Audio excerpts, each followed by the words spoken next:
ଦିନକର କଥା। ଜଙ୍ଗଲରେ ସମସ୍ତେ ଖୁସିରେ ରହୁଥିଲେ। ଜଙ୍ଗଲରେ ରାକ୍ଷୀ ପୂର୍ଣ୍ଣିମାର ପର୍ବ ଚାଲିଥାଏ। ସମସ୍ତେ ବହୁତ ଖୁସି ଥିଲେ। ଟିକି, କାଲି ମୁଁ ଆଉ ମୋ ମାମୁଁ ଘରକୁ ଯିବୁ। ସେଇଠି ମୋ ମାମୁଁକୁ ରାକ୍ଷୀ ବାନ୍ଧିବେ। ଆଉ ମୋ ମାକୁ ବହୁତ ସାରା ଗିଫ୍ଟ ଦେବେ। କାଳିଆ, କାଲି ମୁଁ ବି ମୋ ମାମୁଁ ଘରକୁ ଯିବୁ। କ'ଣ ତୋ ମାମୁଁ ତୁମକୁ ଡାକିଛନ୍ତି କି? ନା, ଡାକି ନାହାନ୍ତି।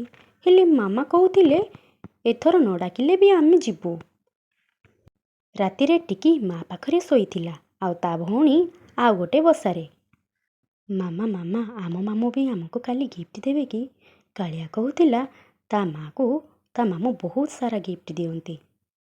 ଶୁଣ ଟିକି, ଭଉଣୀମାନେ ତାଙ୍କ ଭାଇ ଘରକୁ କ'ଣ ଜିନିଷ ପାଇଁ ଯାଆନ୍ତି କି? ସେ ତ ଭାଇ ଭଉଣୀର ଭଲ ପାଇବା ଥାଏ। ସେତିକିବେଳେ ଟିକିର ଭଉଣୀ କୁହୁ କହିଲା, ସମସ୍ତଙ୍କ ଘରକୁ ତାଙ୍କ ମାମୁଁ ଆସୁଛନ୍ତି, ହେଲେ ଆମ ମାମୁଁ ଆମ ଘରକୁ କେବେ ଆସୁନାହାନ୍ତି। ହଁ କୁହୁ, ଯେଉଁଦିନ ଠାରୁ ଧନ ସମ୍ପତ୍ତିର ଭାଗ ହୋଇଛି ସେଇ ଦିନଠାରୁ ତୁମ ମାମୁଁ ଦେଖା ବି କରୁନାହାନ୍ତି। ଆଚ୍ଛା ହଉ, ସବୁ ଶୋଇଯାଅ, କାଲି ଆମେ ସବୁ ସକାଳୁ ସକାଳୁ ବାହାରି ଯିବା। ଗୋପାଳଜୀ, କାଲି ହେଉଛି ରାକ୍ଷୀ ପୂର୍ଣ୍ଣିମା। ଆରଥର ପରି ଆଉ ଏଥର ତୁମ ଭଉଣୀ ଏଠାକୁ ଆସିବନି ତ? ଘର ସମ୍ପତ୍ତି ତ ମୁଁ ତାକୁ ଭାଗ ଦେଇଛି। ସେ କ'ଣ ପାଇଁ ଆସିବ? ଯଦି ସେ ଆସିବ ତୁମେ ତା ସହିତ କଥା ହେବ ନାହିଁ।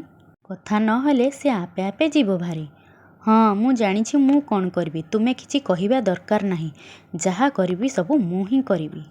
ଯଦି ତୁମ ଭଉଣୀ ଏଠାକୁ ଆସେ, ଏମିତି ପାନେ ଦେବି ଯେ ସେ ଆଉ କେବେ ଏଠିକି ଆସିବା କଥା ଭାବିବନି। ସକାଳ ହେଇଗଲା, ପିଲାମାନେ ଉଠିଗଲେଣି। ଟିକି ଟୋକରି ଧରିଲା ଆଉ ମାମା ଚଢ଼େଇ ଆଉ ଗୋଟିଏ ବ୍ୟାଗ୍ ଧରିଲେ। ଚାଲ ବାଟରୁ ତୁମ ମାମୁଁ ପାଇଁ ରାକ୍ଷୀ ବି କିଣିବି। ମାମା, ବାଟରେ ପାରାଦାଦା ରାକ୍ଷୀରେ ଦୋକାନ ଦେଇଛନ୍ତି, ସେଇଠାରୁ ଆମେ ରାକ୍ଷୀ ନେଇଯିବା। ସେମାନେ ସବୁ ଘରୁ ବାହାରି ପଡ଼ିଲେ। ପିଲାମାନେ ଆଗେ ଯାଇକି ପାରାଦାଦା ଦୋକାନରେ ପହଞ୍ଚିଲେ। ଟିକି ଆଉ କୁହୁ ବହୁତ ଖୁସି ଥିଲେ ମାମୁଁ ଘରକୁ ଯିବା ପାଇଁ। ପିଲାମାନେ, କ'ଣ ନେବ? ଆମ ମାମା ପଛରେ ଆସୁଛନ୍ତି। ମାମା ଚଢ଼େଇ ସାଙ୍ଗେ ସାଙ୍ଗେ ଆସିକି ପହଞ୍ଚିଗଲେ। ଆରେ ତୁମେମାନେ ଏତେ ଜଲ୍ଦି ଉଡ଼ି ଆସିଲ? ଧୀରେ ଧୀରେ ଉଡ଼ିବ ନା ଆଉ। ଲାଗୁଛି ପିଲାମାନେ ମାମୁଁ ଘରକୁ ଯାଉଛନ୍ତି, ସେଇଥିପାଇଁ ଏତେ ଖୁସି ହେଇଛନ୍ତି।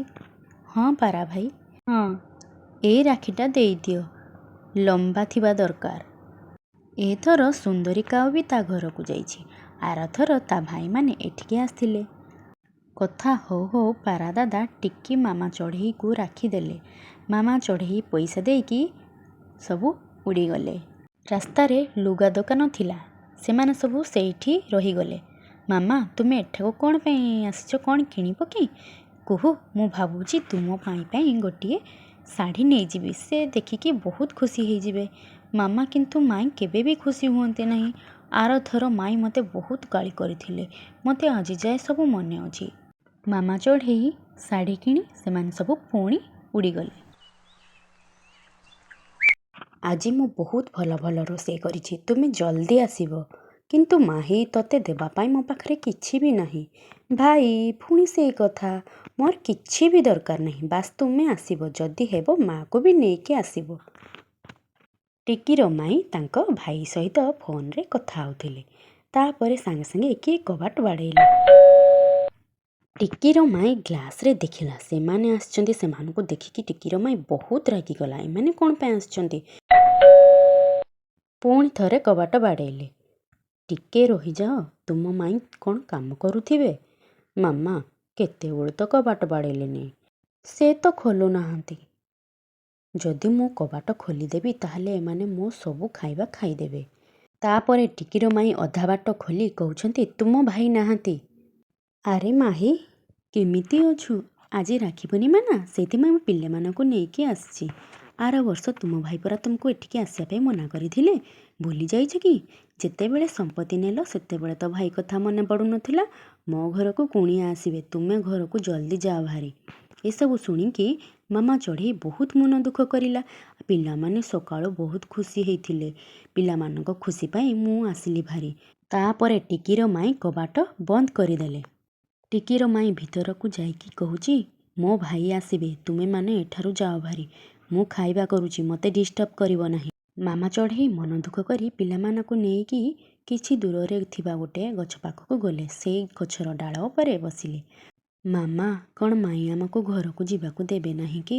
ଆମେ ଏଇଠି ବସିଥିବା ମାମୁଁ ଆସିବା ଯାଏ। ମୁଁ ଜାଣିଛି ମୋ ଭାଇ ଆସିଲେ ମୋତେ ଘରକୁ ଡାକିବ। ସେ ଯେମିତି ହଉ ବା କାହିଁକି, ମୋ ଭାଇ ମୋତେ ବହୁତ ଭଲ ପାଏ। ମାମା, ମୋତେ ବହୁତ ଭୋକ ଲାଗିଲାଣି। ମୋତେ ବି। ଟିକି ଆଉ କୁହୁ ବସିଥିଲେ। ସେଇ ସମୟରେ ଖାଇବାର ବାସ୍ନା ଆସିଲା। ବାସ୍ନା ପାଇଁ ସେମାନଙ୍କୁ ଆହୁରି ଜୋରସେ ଭୋକ ଲାଗିଲା। କିଛି ସମୟ ପରେ ଟିକି ଆଉ କୁହୁର ମାମୁଁ ଆସିଲେ। ତାଙ୍କ ମାମୁଁ କିଛି ଫଳ ନେଇକି ଆସିଥିଲେ। ମାମୁଁ ଆସିଗଲେ। ଟିକି ଆଉ କୁହୁ ଖୁସିରେ ନାଚି ଉଠିଲେ। ପିଲାମାନେ ଜଲ୍ଦି ମାମୁଁ ପାଖକୁ ଆସିଲେ। ତୁମେ ଏକା? ତୁମ ମାମା କୁଆଡ଼େ ଗଲେ? ସେ ସେଇଠି ବସିଛି ଗଛ ଡାଳରେ।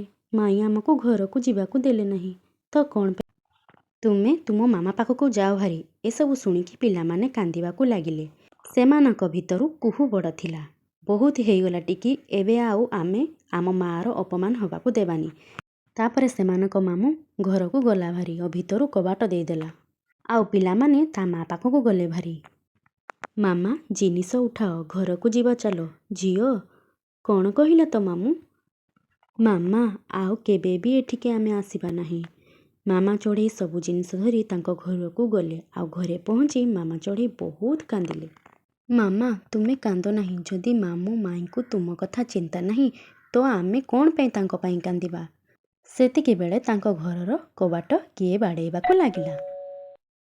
ଟିକି ଯାଇକି କବାଟ ଖୋଲିଲା। ତୁମ ମାମା ଘରେ ଅଛନ୍ତି? ହଁ, ଅଛନ୍ତି। ଘରକୁ ଆସ। ଶୁଆ ନାନୀ ଆଉ ମିଠୁ ଭାଇ, ତୁମେ ଆସିଛ? ମିଠୁ ଭାଇ କାନ୍ଦିବାକୁ ଲାଗିଲେ। ରାନୁ, ମୋର କେହି ଭଉଣୀ ନାହାନ୍ତି। ତୁମକୁ ହିଁ ଭଉଣୀ ଭାବିଛି। ତୁମେ ମୋତେ ରାକ୍ଷୀ ବାନ୍ଧି ଦିଅ ନା। ମୁଁ ଏଠି ତୁମ ପାଇଁ ଶାଢ଼ୀ ଆଉ କିଛି ଗିଫ୍ଟ ଆଣିଛି। ମିଠୁ ଭାଇ, ତୁମେ ମୋର କେତେ ଧ୍ୟାନ ରଖୁଛ। ଆଜି ରାକ୍ଷୀ ପୂର୍ଣ୍ଣିମାରେ ଏ ଭାଇ ଭଉଣୀର ସମ୍ପର୍କ ଆହୁରି ନିବିଡ଼ ହେଇଯିବ। ଆଉ ମୋ ଭଉଣୀ ମୋତେ ରାକ୍ଷୀ ବାନ୍ଧିବ ନାହିଁ କି? ହଁ, କ'ଣ ପାଇଁ ବାନ୍ଧିବିନି। ଆଉ ମାମା ଚଢ଼େଇ ଆଖିରୁ ଲୁହ ପୋଛି ମିଠୁ ଭାଇକି ରାକ୍ଷୀ ବାନ୍ଧିଲେ। ଶୁଆ ନାନୀ ପିଲାମାନଙ୍କୁ ବହୁତ ଗେଲ କଲେ। ମାମା ଚଢ଼େଇ ଏସବୁ ଦେଖି ବହୁତ ଖୁସି ହେଇଗଲେ। ଆଉ ପିଲାମାନେ ବି ବହୁତ ଖୁସି ହେଇଗଲେ। ତ ସାଙ୍ଗମାନେ, ଏ ଗପରୁ ଆମେ କ'ଣ ଶିଖିଲେ? ମନରେ ଭଲ ପାଇବା ନଥିଲେ ନିଜ ରକ୍ତ ବି କିଛି କାମକୁ ନାହିଁ। ଆଜି ପାଇଁ ଏତିକି। ପୁଣି ଆସିବେ କିଛି ନୂଆ ଭିଡ଼ିଓ ନେଇ। ନମସ୍କାର, ଧନ୍ୟବାଦ, ଜୟ ଜଗନ୍ନାଥ।